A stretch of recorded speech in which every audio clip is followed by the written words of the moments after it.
வணக்கம் மக்களே. கடந்த ஜூலை 12ஆம் தேதி அதாவது சனிக்கிழமை தமிழ்நாடு முழுவதும் கிட்டத்தட்ட 11 லட்சம் இளைஞர்கள் அதாவது அரசு வேலை வேணும்னு சொல்லி டிஎன்பிஎஸ்சி குரூப் 4 தேர்வை எழுதினார்கள். இந்த குரூப் 4 தேர்வு அப்படிங்கிறது ஒரு பாப்புலரான ஒரு தேர்வு. ஏன் அப்படின்னா குறிப்பாக பெண்கள் மத்தியில் மிக எளிமையாக இருக்கும். அதுக்கு இன்னொரு காரணம் பாப்புலராக இருக்கிறது காரணம் இந்த தேர்வு வினாத்தாள்கள் எளிமையாக இருக்கிறது மட்டும் கிடையாது. இதற்கு அடிப்படை தகுதி எஸ்எஸ்எல்சி படிச்சிருந்தால் போதும். அப்படிங்கிறனால நிறைய பெண்கள் குறிப்பாக ஹவுஸ் ஒய்ஃப் என்று அழைக்கக்கூடிய வீட்டு பெண்கள், அதே மாதிரி வேலை பார்த்துட்டு படிக்கக்கூடியவங்க, அதாவது ப்ரைவேட்டில் வேலை பார்க்குறவங்க, இவங்களுக்குலாம் ஒரு அரசு வேலை கிடைக்குமா அப்படிங்கிற சமயத்தில் எளிமையாக ப்ரிப்பேர் பண்ணி வேலைக்கு போகக்கூடிய ஒரு தேர்வு தான் இந்த குரூப் 4 எக்ஸாமினேஷன். ஆனால் இந்த தேர்வை நடத்திய டிஎன்பிஎஸ்சி கடந்த வாரம் சனிக்கிழமை நடந்த தேர்வை மிக கடினமாக குரூப் 1 தேர்வு அளவில் கூட இல்லாமல் சங்ககால இலக்கியத்திலேருந்து நிறைய, அதாவது நன்னூல்லேருந்து அப்படியே அந்த பாட்டெல்லாம் வச்சு புலவர்களை கூட தமிழில் பிஹெச்டி ஸ்காலர்ஸ் அறிஞர்கள் கூட பண்ண முடியாத அளவுக்கு ஒரு 10th ஸ்டாண்டர்டில் கேட்கப்பட்ட கேள்வியை அந்த மாதிரி கேட்டு மாணவர்களுடைய அந்த மனதை என்ன செஞ்சுருக்காங்க, நோகடிச்சிருக்காங்க அப்படின்னு தான் சொல்ல முடியும். இதுக்கு காரணம் என்ன அப்படிங்கிறதா இந்த காணொலியில் நம்ம பார்க்க போகிறோம். குறிப்பாக அந்த டிஎன்பிஎஸ்சி எக்ஸாமினேஷன் அப்படிங்கிறதுனாலே மாணவர்களுக்கு ஒரு எளிமையான ப்ரிப்பரேஷன் அப்படின்னு சொல்லுவாங்க.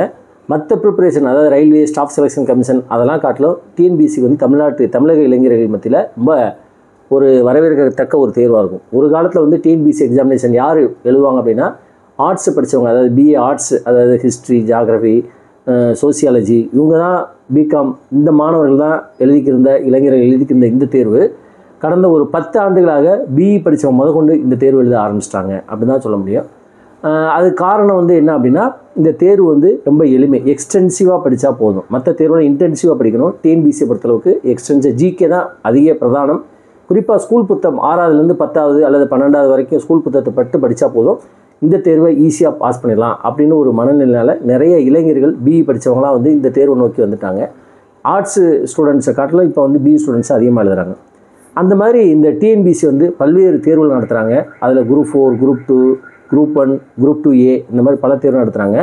ஒவ்வொரு தேர்வுக்கும் ஒரு வகையான குவாலிஃபிகேஷன் தகுதி அப்படின்னா கூட இந்த குரூப் 4க்கு மட்டும் எஸ்எஸ்எல்சி படிச்சிருந்தால் போதும். அப்படிங்கிறனால வேலைக்கு போய் படிக்கிறவங்க, திருமணமாகி 3-4 வருஷம் கல்வியே விட்டுட்டு குடும்ப சூழ்நிலை, அதுக்கப்புறம் ஒரு வேலை வேணும் அப்படிங்கிறனால வேலைக்கு போகணும் அப்படின்னு படிக்கிறவங்க, இந்த மாதிரி நிறையா ஆண்களையும் சரி பெண்களையும் சரி, குறிப்பாக பெண்கள் நிறையா பேர் இந்த டிஎன்பிஎஸ்சி படிப்பாங்க.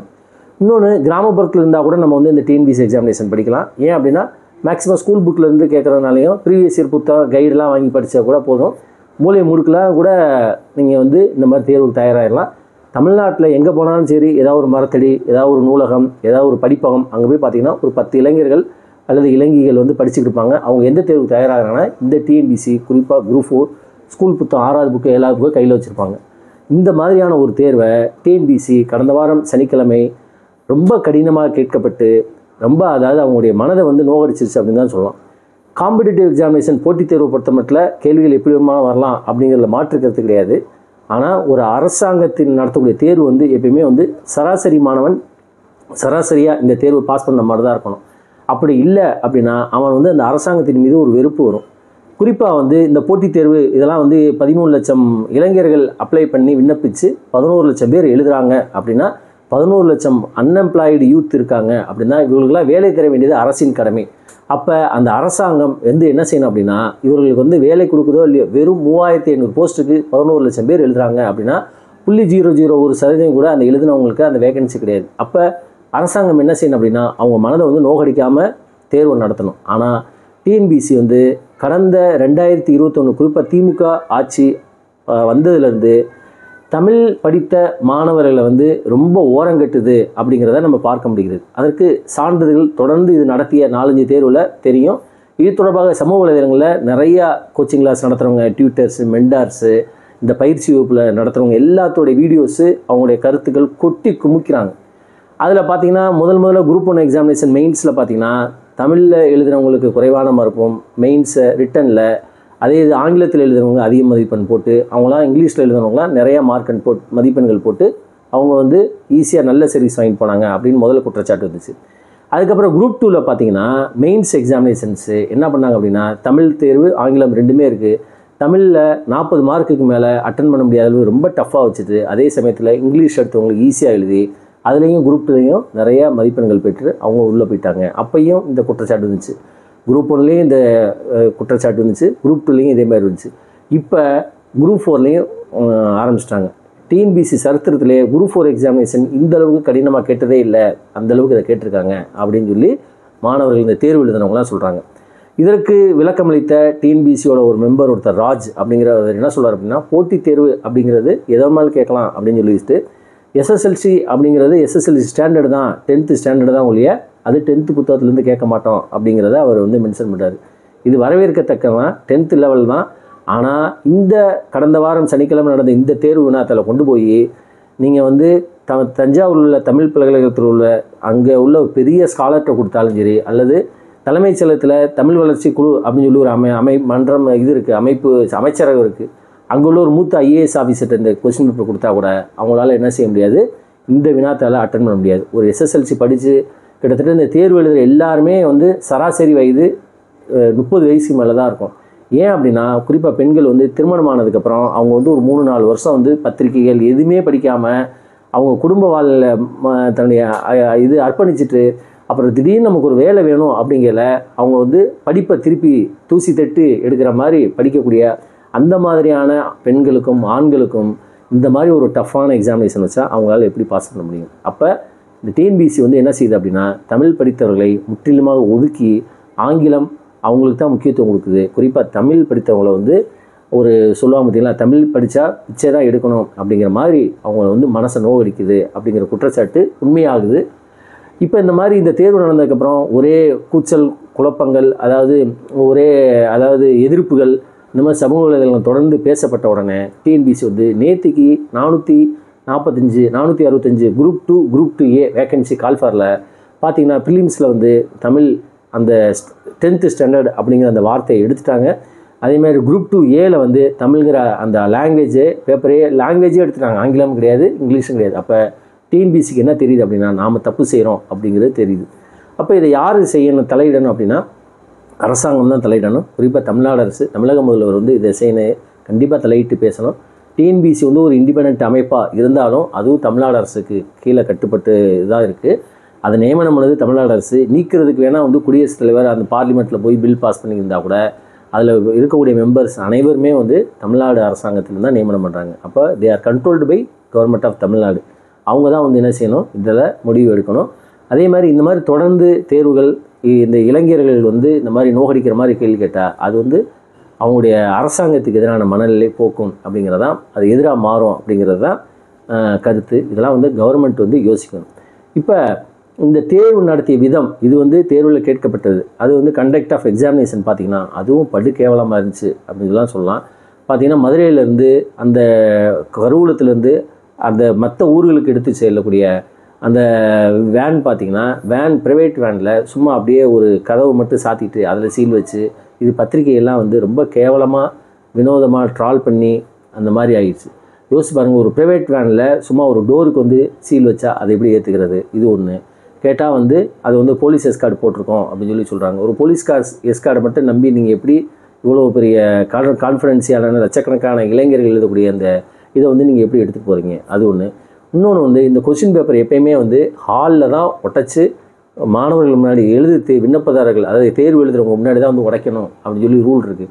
ஆனால் பல சென்டர்ஸில் முன்னாடியே உடைக்கப்பட்ட கொஸ்டின் பேப்பர் வந்து கொடுத்துருக்காங்க அப்படிங்கிற குற்றச்சாட்டு. இது எதை காட்டுது அப்படின்னா, ஏற்கனவே வினாத்தாள் லீக் ஆகிருக்கா அப்படிங்கிறதும். ஆனால் டிஎன்பிசி எப்பயுமே வந்து என்ன செய்வாங்க அப்படின்னா இதெல்லாம் மறுப்பாங்க.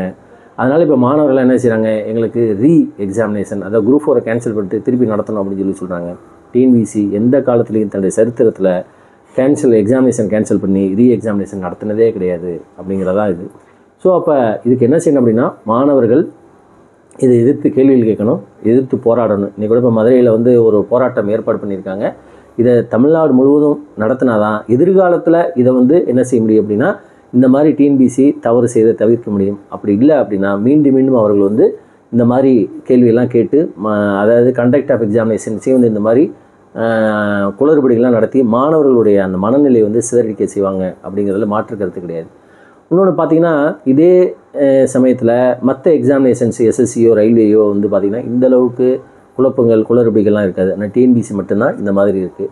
அதே மாதிரி இந்த டிஎன்பிசியை பொறுத்த மட்டும் அதாவது ஒரு 15 வருஷத்துக்கு முன்னாடி 1998-99 பார்த்திங்கன்னா மிக எளிமையான கேள்வியெல்லாம் கேட்கப்பட்டுருந்துச்சு.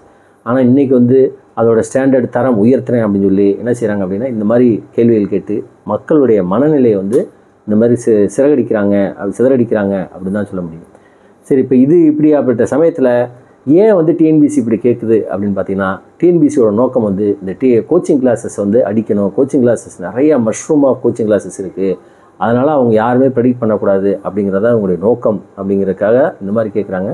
யூபிஎஸ்சியும் சரி, யூனியன் பப்ளிக் சர்வீஸ் கமிஷன்லாம் வந்து இதெல்லாம் ஒரு 15-20 வருஷத்துக்கு முன்னாடி தொடங்கிட்டாங்க. எப்படி யூபிஎஸ்சியில் கோச்சிங் கிளாஸ் போனால் தான் சிவில் சர்வீஸ் பாஸ் பண்ண முடியும் அப்படிங்கிறத மாற்றி அன்பிரடிக்டபிள் சர்வீஸ் கமிஷன் தான் பேர் யூபிஎஸ்சிக்கு. அந்த மாதிரி டிஎன்பிசி இப்போ முதல்ல இந்த மாதிரி ஆரம்பிச்சிருக்காங்க. அதுக்காக வந்து நீங்கள் கோச்சிங் கிளாஸை இது பண்ணணும், ப்ரொமோட் பண்ணணும், கோச்சிங் கிளாஸ் அடிக்கணும் அப்படிங்கிறதுக்காக இந்த மாதிரி கடினமான கேள்வி கேட்டு மாணவர்களை வந்து நோகடிக்கக்கூடாது அப்படிங்கிறதான் ஒரு கோரிக்கையாக இருக்குது. இருந்தாலும் மாணவர்கள் எல்லாருமே இதை எதிர்த்து கேள்வி கேட்கணும், போராடணும். யாரோ போராடுவாங்க அப்படின்னு இருக்கக்கூடாது. இதுக்கு ஒரு சின்ன உதாரணம் சொல்கிறேன் பாருங்கள். ஒரு 4 வருஷத்துக்கு முன்னாடி NTPC நான் டெக்னிக்கல் பாப்புலர் கேட்டகரி என்று அழைக்கக்கூடிய ரயில்வேயில் நடந்த எக்ஸாமினேஷன்ஸில் ஒரு சின்ன மாற்றம் கொண்டு வந்தாங்க. இதனால் வந்து பீகாரில் இந்த தேர்வுக்கு தயாராகக்கூடிய மாணவர்கள் வந்து பயங்கரமாக கொதிப்படைஞ்சு அங்கே ராஞ்சி ரயில்வே ஸ்டேஷனில் ஒரு பெரிய போராட்டம் நடந்து ட்ரெயின்லாம் வந்து அடிச்சு நொறுக்குனாங்க. உடனே ரயில்வே துறை அமைச்சர் வந்து நேரடியாக வந்து ப்ரெஸ்ஸுக்கு வந்து அந்த மாற்றங்கள் எதுவுமே இல்லை அப்படின்னு சொல்லி சொன்னார். ஸோ போராட்டம் தான் வந்து போராடணும், அதுக்கான அந்த மாதிரி வன்முறையில் இறங்குங்கன்னு சொல்லி சொல்லலை. ஆனால் இந்த மாதிரி எதிர்காலத்தில் இந்த மாதிரி நடக்கணும் அப்படின்னா மாணவர்கள் வந்து இந்த மாதிரி வீதியில் இறங்கி போராடணும். இப்போ பாருங்கள், இந்த மாதிரி இவ்வளோ குளறுபடிகள் என்னெல்லாம் குளறுபடி பார்த்தீங்கன்னா, கேள்வி வினாத்தல் 10th ஸ்டாண்டர்ட்னு சொல்லிட்டு ஓலைச்சுவடியிலேருந்தும் சரி, 1954 வெளிவந்த புத்தகத்திலேருந்தும் சரி 40க்கும் மேற்பட்ட கேள்விகள் வந்து அவுட் ஆஃப் சிலபஸ், அதாவது டிஎன்பிசி அந்த தமிழ்நாடு பாடநூல் கழகத்திலேருந்து இல்லை அப்படிங்கிறதையும் இவ்வளோ குளறுபடிகள். அதே மாதிரி கொஸ்டின் பேப்பர் வந்து சரியாக அந்தந்த இடத்துக்கு, அதாவது பிரிண்டிங் எங்கேயோ பிரிண்ட் ஆகுது, வேறு மாநிலத்தில் அது பிரிண்ட் ஆகி கரெக்டாக என்ன ஆகுது, மாவட்ட ஆட்சியர் அலுவலகத்துக்கு வந்து அங்கேருந்து அங்கே கருவூலத்துக்கு போயில தான் குளறுபடி நடக்குது. அப்போ இது வந்து பார்த்திங்கன்னா ஓப்பன் உடஞ்சி கிடக்கு அப்படின்னு சொல்லி சொல்கிறாங்க. அப்போ இவ்வளோ குளறுபடிகள் இருக்குது. ஆனால் இது எதிர்த்து கேள்வி கேட்கக்கூடிய தன்னுடைய வாழ்நாளை பாதி நாள் 3 வருஷம் 4 வருஷம் இந்த தேர்வுக்காக தயாராகக்கூடிய மாணவர்கள் யாருமே வந்து என்ன செய்யலை, போராடலை, கேள்வி கேட்கல. யாரோ ஒருத்தவங்க வந்து போராடுவாங்க, நாம் வந்து கீழே கமெண்ட் போடுவோம் அப்படின்னு சொல்லி தான் நினச்சிக்கிட்டு இருக்காங்க. அதுக்கு சாத்தியமே கிடையாது. இதுக்காக வந்து எல்லா அமைப்புகளுமே சரி, எதிர்க்கட்சிகள் எல்லாருமே குரல் கொடுக்கணும். இன்றைக்கி சீமான் ஒருத்தர் தான் பேசியிருக்கார் ஒழிய வேறு யாருமே பேசவே இல்லை. எடப்பாடியார்லாம் இதை பற்றி பேசணும். எடப்பாடியார் இதை பற்றி தெரியுமா தெரியாது. ஏன் அப்படின்னா கம்பராமாயணத்தில் எழுதிய சேக்கிலார் அப்படிங்கிற அளவில் தான் இன்றைக்கி எதிர்க்கட்சியோட நிலைமை இருக்குது. அந்த மாதிரி படித்த அரசியல்வாதிகள் இன்றைக்கி வந்து நம்ம ஆதரிக்கிறதும் கிடையாது. அதனால தான் வந்து இன்றைக்கி வந்து இந்த மாதிரி நாடு சந்திச்சிருக்குது. அதாவது படித்தவர்களுக்கு தான் தெரியும் அந்த வலியும் வேதனையும், ஒரு தேர்வுக்கு தயாராகிறது எப்படி அப்படின்னு. இதை பற்றிலாம் கவலை இல்லாத ஆட்களுக்கு எப்படி சாராயம் காய்ச்சலாம், எப்படி வந்து வருமானத்தை பெருக்கலாம், எத்தனை டாஸ்மாக் கடை திறக்கலாம், அந்த மாதிரி ஒரு ஆட்சியாளர்கள் இருக்கக்கூடிய நம்ம நாட்டில் படித்தவனுக்கு வந்து என்ன இருக்காது அப்படின்னு பார்த்தீங்கன்னா அவனுடைய அந்த மரியாதை இருக்காது அப்படிங்கிறதான் இருக்குது. அதனால் மாணவர்கள் வந்து போராடணும். இது வந்து ஒரே ஒரு போராட்டம். இப்போ சென்னையில் சமீபத்தில் மே மாதம் ஒரு போராட்டம் நடத்தினாங்க. இதில் எக்மோர் பக்கத்தில். அதில் பார்த்தீங்கன்னா ஒரு 10 பேர் தான் கலந்துக்கிட்டாங்க. இதே இது ஒவ்வொரு ஊர்லேயும் நடத்துங்க. போராட்டம் நடத்தையில் தான் அரசாங்கத்தோட கவனத்தை நீங்கள் என்ன செய்யலாம், அமைதி வெளியில் போராடலாம், அரசாங்கத்தோட கவனத்தை ஈர்க்க முடியும். எல்லா ஊர்லேயும் மாவட்ட ஆட்சியர் அலுவலகத்தில் போராட்டம் நடத்திங்கன்னா அப்போ வந்து கேட்பாங்க, என்ன போராட்டம், மாணவர்கள் போராட்டம் அப்படின்னா அப்போ வந்து இந்த மாதிரி டிஎன்பிசி எக்ஸாமினேஷன் இவ்வளோ குளறுபடி நடக்குதா அப்படின்னு சொல்லி அப்போ வந்து சீஃப் மினிஸ்டரோ அல்லது ஆட்சியாளர்களோ வந்து என்ன செய்வாங்க அப்படின்னா கண்ட்ரோலர் ஆஃப் எக்ஸாமினேஷன் டிஎன்பிசியை கூப்பிட்டு கேட்பாங்க என்னாச்சு நடந்துச்சு அப்படின்னு. அப்போ இந்த மாதிரிலாம் மிஸ்டேக் நடத்தாங்கப்பா, எதிர்காலத்தில் சரியாக நடத்துங்க அப்படின்னு சொல்லி அதற்கான வாய்ப்புகள் உண்டு. எதுவுமே போராடாமல் அமைதியாக இருந்தோம் அப்படின்னா மீண்டும் இதே மாதிரி கேள்விகள் கேட்கப்படும், மீண்டும் இதே தவறு ரிப்பீட் செய்யப்படும், மீண்டும் இதே குளறுபடிகள் தொடரும். நாமளும் இதை கடந்து அடுத்த தேர்வு வந்துருச்சு. இப்போ பாருங்கள், குரூப் 4 எக்ஸாமினேஷன்ஸில் இவ்வளோ குளறுபடி நடந்து ஒரே கூச்சல் குழப்பங்கள் சமூக வலைதளங்களில் வந்து இதை பற்றி தொடர்ந்து பேசின உடனே டிஎன்பிசி என்ன செய்யுது, மறைமாற்றத்துக்காக டக்குனு group 2 examination call for notification விடுது. ஸோ 665 வேகன்சி, உடனே படி விடு, அதை விட்டுரு அப்படின்னு சொல்லி அடுத்து இது மறைமாற்றம் செய்யறதுக்கு தான் இந்த மாதிரி வேலைகள்லாம் செய்கிறாங்க. குரூப் 2மே இந்த மாதிரி நேர்மையாக நடக்குமா அப்படிங்கிறது தெரியாது. அதில் பாருங்கள், குரூப் 2ல் தமிழுக்கு இல்லை முக்கியத்துவம் எடுக்கப்பட்டுச்சு. அப்போ ப்ரிலிம்ஸில் மட்டும்தான் இன்றைக்கி தமிழ் இருக்குது. இந்த மாதிரி போராட்டம் தான் வாழ்க்கை, போராடி தான் ஆகணும், வேறு வழியே கிடையாது. போராடுவோம், தொடர்ந்து பேசுவோம். நன்றி, வணக்கம்.